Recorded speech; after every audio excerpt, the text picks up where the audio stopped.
Hi, this is Jim from RV4x40.com. Hi, I'm Chris. Welcome to our home. We're glad you could join us today. We set this channel up originally to document some things that we were doing really as we started full-time RVing 4 years ago.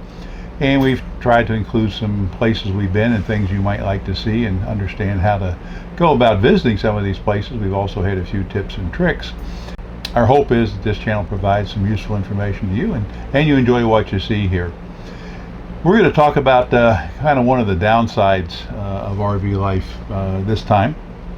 Yes, after a wonderful visit with my sister in Iowa, we did run into some problems on the way back to Texas. Whenever we start out on a trip, it seems there's always 1,000 miles between us and where we're going. And that was the case as we were leaving Waterloo, Iowa. Yeah, one of the things that, and I know we've mentioned this before, but the great things and one of the things why we keep up with this lifestyle after 4 years of being on the road is that it gives us a chance to travel around and see some things and see some sights. But also we have two daughters, and one of them has ended up in Texas where we had been for about 25 years in that particular location. And the other one ended up, for reasons of employment and otherwise, moving to Indiana. And that's about 1,000 miles between the Austin area and Indianapolis. So by being mobile in the RV, we can spend significant chunks of time in Texas and more significant chunks of time in Indiana, and then travel around, see family or friends in other places as well, and then also enjoy some of the sights around the countryside. So that's what we've been doing for 4 years, and we like the lifestyle. It suits us. It suited us to get out of being tied down to one spot in a sticks and bricks situation. So we're happy we did that. But every once in a while you run into situations that are unusual perhaps, but they're inherently part of what we're trying to do. We were traveling, as Chris said, from Iowa down to Texas to meet up with our daughter there at a state park just south of Fort Worth. And along the way, first day out on Tuesday, we were maybe 60 some miles north of Kansas City and driving along and heard a rather large kaboom from the back side of the coach, which is never a good sound when you're driving something that big and heavy or even something small. But we were right at an exit off of I-35, and so pulled off onto the exit ramp there and stopped and got out, and I looked and there was a flat tire. Kind of my fault. When I first examined it, I did not realize that it was actually a blowout. I thought it was just a flat tire that could be repaired. And so our first episode starts with roadside service on this coach and with this particular company. I had contracted with FMCA, Family Motor Coach Association, for their roadside service, and I will take full responsibility for not having done my own due diligence in reading the details of what they covered. But what I found out with this particular call for roadside service was, first of all, they were going to send out a technician who could mount our spare or repair a flat tire. He could not replace the tire. And I thought at that point it was a flat tire and could be repaired. One of the things is we don't carry a spare tire. I think our very first motorhome some 35 years ago had one, but we haven't had one in any of the RVs we've owned since then. So there's just not room for them, and you don't want to give up the space for something you're rarely going to need, and theoretically the roadside service will help you out. Well, in the end, after several hours, we found out that no, our policy does not cover replacing a tire. It only covers mounting a tire if you have a spare, or repairing a tire if it has a nail or whatever. And so we were pretty much left on our own to do that. The FMCA did offer to tow the RV to a tire shop, and that's what their contract says they will do. And this is where I had not thought this through, and I don't know if they thought this through or not, but with a motorhome like this, a diesel pusher, 4 wheels in the back, 2 in the front, you cannot tow it from the back side with the front on the ground because that front axle won't take that much weight. And you can't tow it with only 3 tires on the back because that third tire, or that missing fourth tire, actually is not carrying its load, and so you're going to overstress the tires.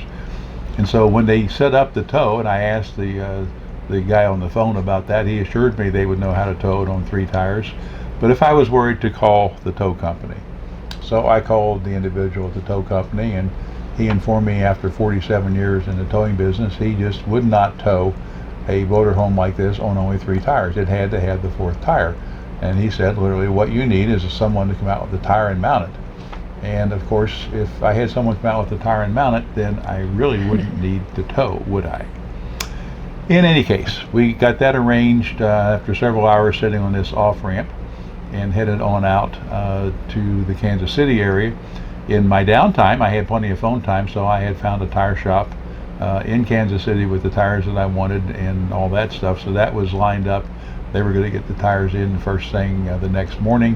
When they opened up, they'd get the tires in. And so we ended up going down close to Kansas City, camped in a roadside rest, and got up the next morning and drove the tire with the 3 good tires and 1 used tire that was on the back. Drove to the tire shop, and by 11 o'clock we were on the road ready to go again with 4 new tires. Now, part of the background here, again, another mistake that I made that I encourage you to learn from my mistakes and not repeat them. When we got this coach, we found out that there was a mismatched tire on the front. And if it had just been mismatched tread, it wouldn't have been so bad, but the load range was wrong on the tire. This vehicle takes load range H, this was a load range G, and so it meant it would never carry the weight of the front axle. So we had arranged as part of the deal to buy it to have that tire replaced, and when I was doing that, I had 2 tires replaced. I wanted the 2 on the front to match and date and all that type of stuff. So we put both front tires on. At the time, after looking at the tires and everything, and elected not to replace the tires on the back, even though they were getting a little bit old. They were over 6 years old at that point. And I kind of thought, well, maybe I should, but no, those tires are in really good shape. They've been stored indoors, etc., etc., etc. And I made the mistake of not replacing the tires. So it's a shame on me for not replacing tires when I should have, but I didn't. And so we had a blowout on the rear that cost us a day of travel time. And eventually, of course, I had to have the tires replaced, and of course I did all 4 of them at that point. So we're on our way again to Texas, and I'm feeling pretty secure. I've got good tires under me, and just feeling really good about it. And we travel into a rest stop in Oklahoma and spend the night, and that next day is our anniversary. So, well, we're on the road. We're not really celebrating much, but we are enjoying our trip, and like I say, feeling pretty good about it. Yeah, this was not particularly unusual. We often will travel and use roadside rest if we're just going from point A to point B. Really, it's easier than getting into a campground and going through all that, and obviously it costs a little bit less, but it's also easier. You just pull off the road, and we try to find a spot we can get at least one of the rear slides out, because you have to do that in order to get to the bed. Otherwise you're crawling all over each other or the bed sideways. So if we can put one slide out in the back, we're fine, and we've done that on numerous occasions, and it's a perfectly fine way for us to travel. We'll stop there with the 18-wheelers and occasionally other RVs and whoever else happens to be there along. So that's not a big deal. So we're in Oklahoma. We didn't make it all the way to Texas. We had hoped we would be right inside of the Texas border by that night and have a short drive down south of Fort Worth, but we didn't. So we're driving a little further. Not a big deal. We take down 35. We go around to Fort Worth, take 820 or 820, 620. No. 820. 820, whatever the road number is. We take that route that goes around to the west side of Fort Worth, and then loops down onto 20 for just a bit, and we're going to take the Chisholm Trail Parkway south out of the Fort Worth area. And we're just pulling up the on-ramp onto that, then we hear another big kaboom from the back, and what sounded like other noises besides just a tire or something else hitting the bottom of the coach. Not totally clear about that. So I immediately pull off to the side, and it's a nice road, new road. It's got a nice wide shoulder on it, so I'm actually on paved road without even being off into the gravel or grass. And so we're stopped there, and I get out and look at the tires in particular. I thought, and it shouldn't be anyway, a brand new tires blown out, but you never know. And so I checked all 6 tires, looked around, didn't see anything else. I did not get down on the ground and crawl around and look under the coach. I didn't think that was necessary, but I'm also cautious at this point about what's going to happen when I try to move it.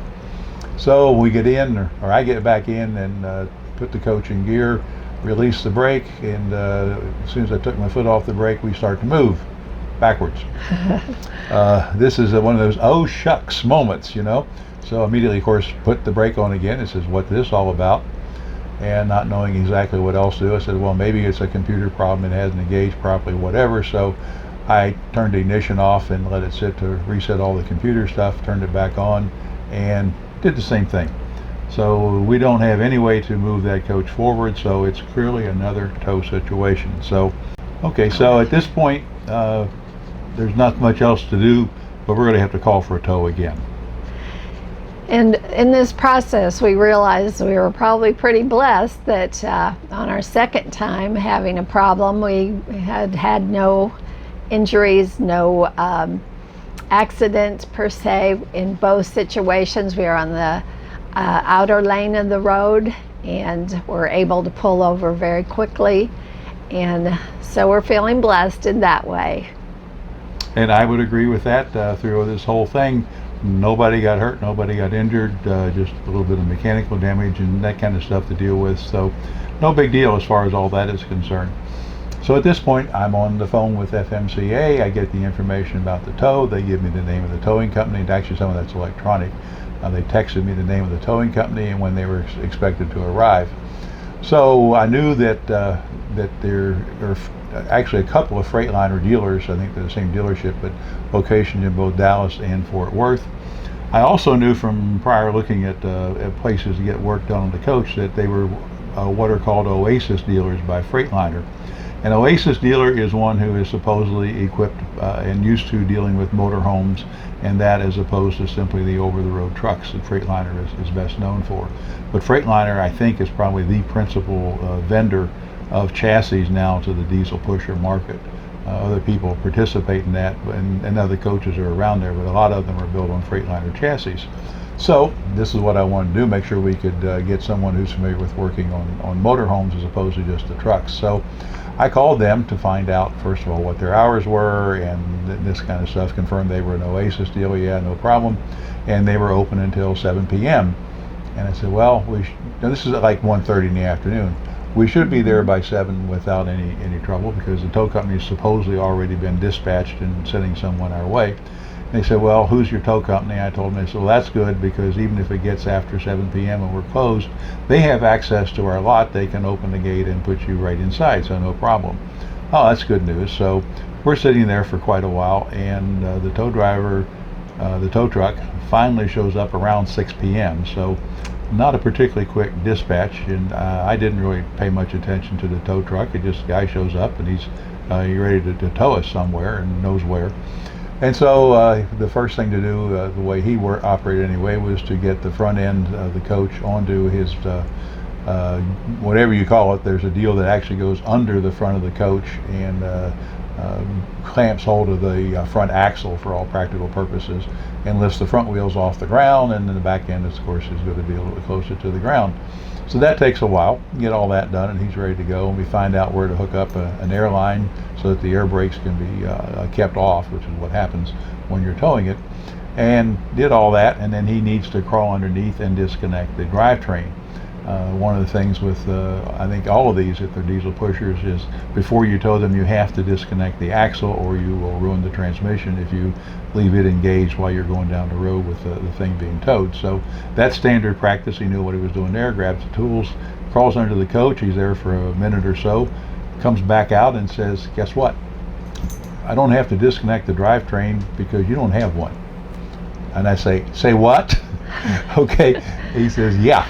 The entire drive shaft is simply missing from this vehicle. He says it's broken off. He says there's some damage under there. It's not real bad, but there's some damage in there. But something has happened. Whatever you hit ended up breaking the drive shaft out of however it's mounted, and it's gone. And so we're definitely in for a tow at this point. And now, of course, it's almost 7 o'clock by the time we actually get on the road after we get everything hooked up. And I'm not worried because he can get into the lot. Well, we drive around, we follow him up just to make sure what's going on, and we get to the lot, and he tries to get in and can't, and comes back and says, hey, their lot's locked. And says, well, you're supposed to be able to get into it. He says, no, I have no way to do it. He says, aren't you from Texas Towing? And he says, no, I'm from XYZ company, whatever it was. And not sure how all that transpired, but apparently somehow in this process, they had dispatched a different vehicle, or excuse me, they had dispatched a different tow company. We didn't know that, and so there's no way in. So all he can do is leave us parked in the street outside of the Freightliner dealer. So we were realizing, or the tow driver actually suggested that one of us might want to stay in the RV rather than let it sit by itself in this particular area. So Jim takes myself and the dogs over to a motel, and we spend the night there, and Jim goes back to the RV to be ready to go in the morning. And so I did. Nothing happened, nothing untoward, no knocks on the door or anything else like that. And so we're parked there, and they open at 7, so at 7:05 I'm at their front door and walk in and start talking to the gentleman I talked to on Service Advisor. I talked to on the phone, and he, oh yeah, you're the guy. I said, yeah, and the problem is the RV's out in the street, because it was a different towing company. Give him the story. And he says, well, we can't move those. We can move big rigs around with whatever they have, but we won't try to move a motorhome. They're too delicate, they're too easy to damage, and we're not going to do that. So I called the tow company again, same tow company, FMCA, and tell them, okay, we need a tow for about 100 yards. I think it was that far. And so that all gets worked out. Another guy shows up and gets us towed in, and it's probably, I don't know, 10:30, 11 o'clock by the time we actually get the rig into the yard, and they can go out and take a look at it, and basically it's going to be there. They did arrange where it was sitting. There was an outlet, this 110 volt 15 amp outlet, but I needed something to keep the coach hooked up, because we had a refrigerator and freezer full of food, and I needed enough power to run the refrigerator and then the battery charger. It turns out we can run the refrigerator about 24 hours on the battery capacity we have, but after that it's going to quit. And so they assured me it would be kept on power, so no problem. We got that set up and working and verified that, and so I left, go back to the hotel, and we've already decided, well, we can't do anything until Monday when they figure out what they can get for parts. This was already Friday, and they were open over the weekend, but the parts people typically aren't. So they're going to go figure the parts out, and we take off, go down to another motel down near the state park, so we could enjoy some of the time there and not be in the park, but we could certainly go back and forth. So we had a good weekend doing that. On Monday, we check in and find out it's going to be probably Wednesday before they get the drive shaft. Thursday maybe they'll get the coach back where we can use it.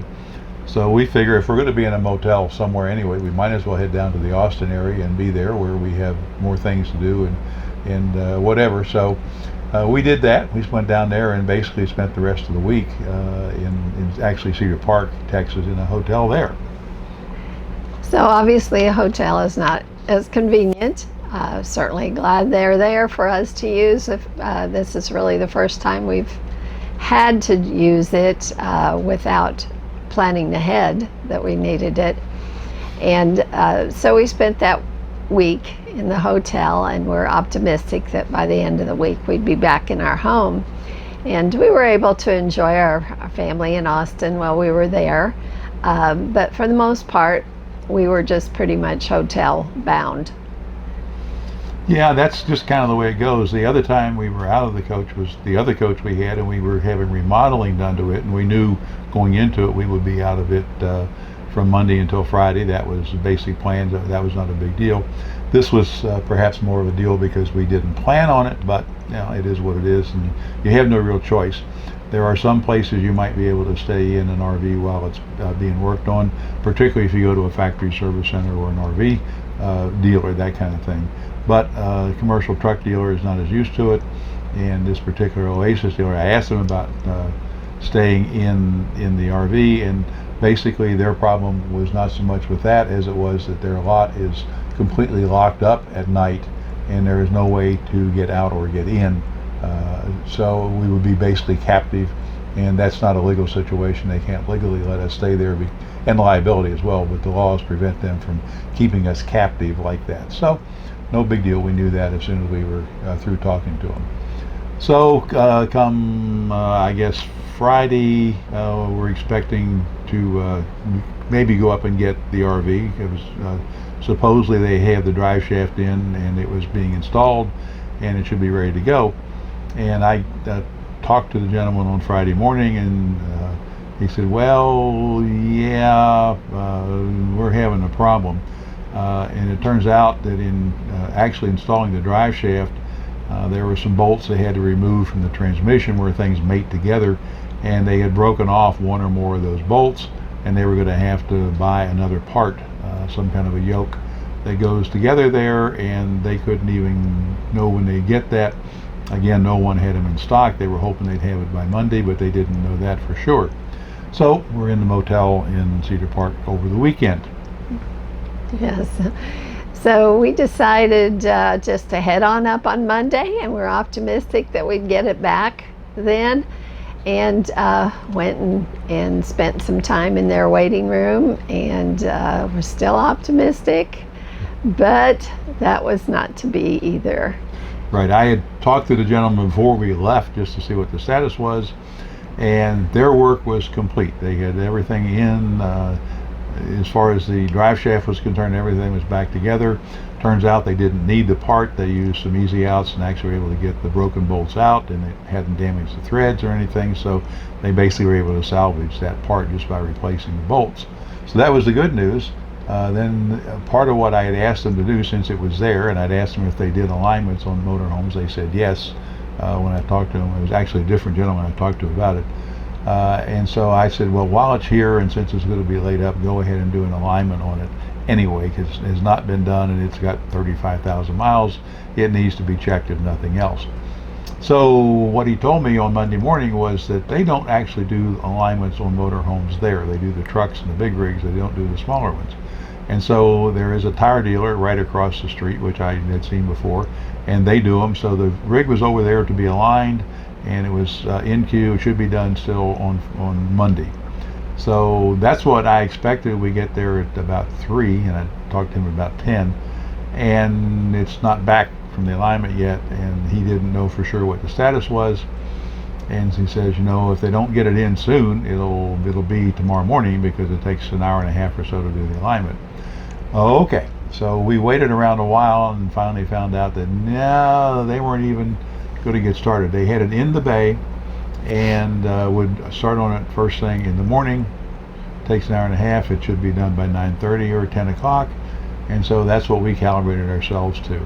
So we are off to check into our 4th hotel. And for those of you who don't know us, we also have 2 dogs that travel with us.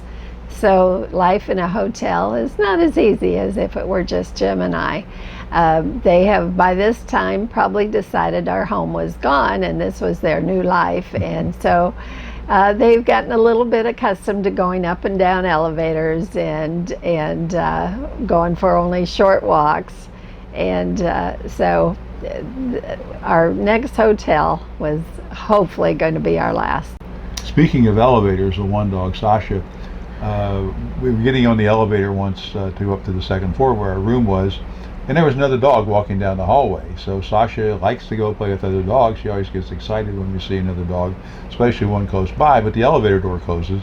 So we get to the 2nd floor, and as soon as the elevator door opens, she dashes out into the hallway looking for the dog. So she has no concept that, oh, it's a different floor. All that she knows is the door closed, the door open, dog should still be there. And it wasn't. So that was really kind of one of the more funny things in the hotel experience. But anyway, we get back out of the hotel on Tuesday morning now. It's been a long time. And so been a week since our first tire episode, and it's been, I guess, 5 days. Whatever. So we're there and get there about 10 o'clock, have to wait about another hour while they get it back from the tire shop. Go over, and it's not plugged in at this point, which isn't surprising. They just brought it back. And so the first thing I do is fire up the generator so that we can get the air conditioning going. We moved a little bit of stuff out of the car that would be back in the motorhome anyway, so it was there when we traveled. And we pull out, we hook the Jeep up and still in their lot. We get on the road, we get through all the Fort Worth traffic around there, get on 35W. Everything is fine as far as that's concerned. A normal drive down there. I'm a little bit cautious, I guess, and tense about what might be going on if all the stuff that's been done and what else might break. But we had no problems coming down other than the area of I-35 through Fort Worth is being replaced and it's been completely torn up. So it's a narrow 2-lane construction site with a lot of traffic on that road. So that's a bit of a white-knuckled stretch on a good day. So but we get through that, get to the campground in Georgetown where we stay and check in, and then we go and look at the refrigerator freezer and find out what. Well, it has not been hooked up, and so though Jim had asked that it be plugged in, they supposedly understood the need. It had not been refrigerated while we were gone, at least since the weekend. And so we began the process of emptying that out, and I think Jim took out about 6 bags of food. We had a lot of freezer meat, and so that was not a fun thing to come home to. No, but that's another one of those, it's kind of, it is what it is. And I know I talked to the technician I was talking to when we were hooking everything up, that the batteries would keep the refrigerator going for about 24 hours. And so it's okay to unplug it and move it and work on it and whatever, but it's got to be plugged in overnight. And I have no way of knowing when it wasn't plugged in. I opened the refrigerator door briefly when we first got into it, and it seemed kind of chilly. It didn't seem real cold in the refrigerator part, but it was not warm as it had been. There were temperatures in the 90s around here and above for the last couple of weeks, so it had been a lot warmer than that. So, but we started looking at what was in the freezer compartment, and you could tell, and particularly in some of the meat, that it had been thawed and refrozen. So, of course, when I started the generator, the refrigerator would have come back online, and so it had been running for maybe 3 or 4 hours by the time we got back and opened it and looked at it again. So, another downside, another disappointing thing I would say about Freightliner was being an Oasis dealer and supposedly understanding motorhomes and particularly full-time people, what they advertised, but that was not a good thing. And it may have been unplugged long enough over at the tire dealership to have a problem and run the batteries down, but even overnight, if it had been plugged in before it got there, it would have run on the batteries at least that long. So I'm not sure when, how, if, or how long it was unplugged. It may have been when they first started working on the driveline on Thursday and Friday, and having those problems, it may have been unplugged from then until we saw it. I just don't know. Doesn't matter. It's gone. The food's gone. The worst thing in all of that was when we were in Iowa, I had found a local grocery chain up there that had an outstanding meat market. And we'd gotten some steaks there to have with her family, and I'd gotten 2 extra ones to have in the freezer. And so those were really, really good, high-quality Iowa beef that you have trouble replacing in Texas and a lot of other places. And that was those 2 steaks were among the casualties from that episode. Well, I would say, just to wrap this up, there's probably 2 or 3 lessons out of this that I would give to people. Number 1 is, if you're going to have a road service plan on something which is unusual, like a motorhome that has unusual towing requirements and you don't carry a spare tire for, that you really read the fine print and the details. So it's on me for not knowing that up front. I should have done more of my due diligence on that plan, but I didn't, so I'm bad there. So I can fault FMCA to some extent for not making it clearer, but maybe it was just clear and I just didn't see it. But either way, it's supposedly the Motor Coach Association, and it doesn't make sense to me, and that's probably the trap I fell into, why you would offer to tow a vehicle rather than replace a tire when you can't tow it if you need to replace a tire, unless it's a front tire, and there's only 2 on the front and 4 on the back. So that's moral number 1. Moral number 2 is, even though it may be an Oasis dealer, you might want to make sure that they really understand what it's like to work on a motorhome and care for it while it's there, because there's a lot of things that need to be taken care of over and above just the propulsion system and the engine and transmission. On another note, we had excellent insurance and had not a second worth of problem with the insurance company, and we're very pleased that we were covered in the way we were.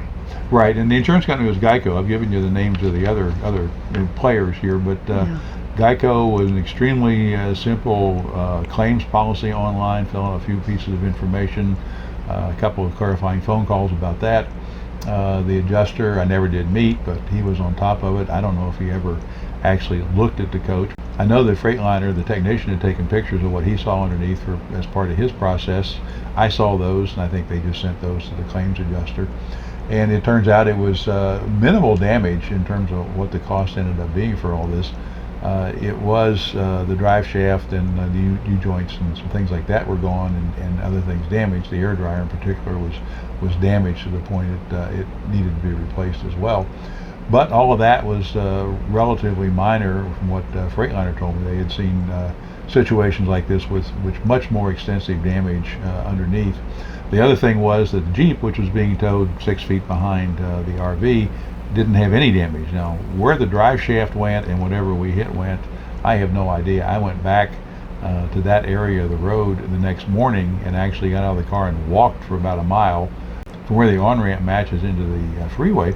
And I walked down that road and back, looking in the road and looking along in the side and over the median, and I could find nothing that indicated a drive shaft or anything else had been there. So my assumption is someone came along and picked up the debris from the time we left until I got there the next day. But it was lucky for us that there was no more damage than there was in terms of what happened. So all in all, it was exasperating, kind of waiting for things, and I'm not sure that I really felt a sense of urgency out of Freightliner for what they were doing, but they did a good job. I talked to several people there. They were all polite, they were friendly, they seemed to know what they were doing. I'm not a diesel expert or a driveline expert, but it's driven down here and it seems to be in good shape, and it seems to be working just fine. So I hope you maybe have benefited in some way from our little saga, but either way, we look forward to seeing you down the road as we continue our travels. Right, we will see you next week on another video, we hope, and if we don't see you back here, maybe we'll see you somewhere in a campground. In the meantime, as we travel the highways and byways of America, be safe.